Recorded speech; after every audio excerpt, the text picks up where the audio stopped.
He's supposed to be Turkish. Some say his father was German. Nobody ever believed he was real. Nobody ever knew him or saw anybody that ever worked directly for him. But to hear Kobayashi tell it, anybody could have worked for Soze. You never knew. That was his power. The greatest trick the devil ever pulled was convincing the world he didn't exist.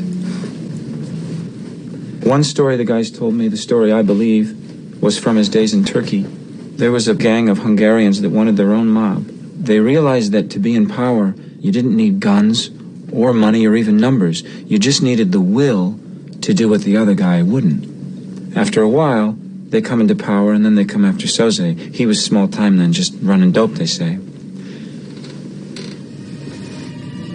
They come to his home in the afternoon looking for his business. They find his wife and kids in the house and decide to wait for Soze.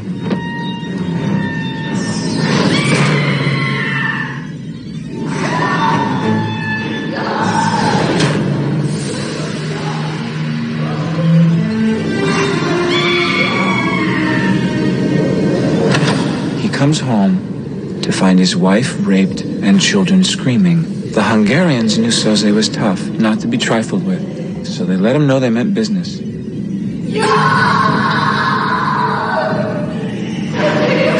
tell him they want his territory, all his business. Soze looks over the faces of his family. Then he showed these men of will what will really was.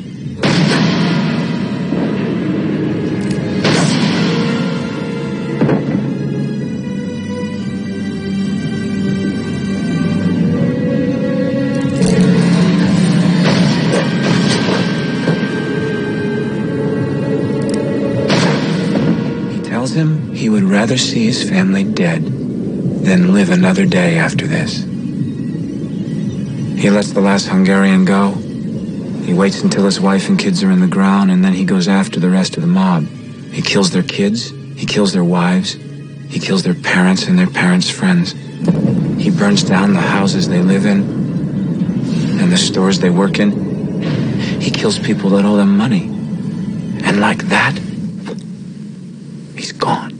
Underground. Nobody's ever seen him since. He becomes a myth, a spook story that criminals tell their kids at night. Rat on your pop, and Kaiser Soze will get you. And no one ever really believes. Do you believe in him, Verbal?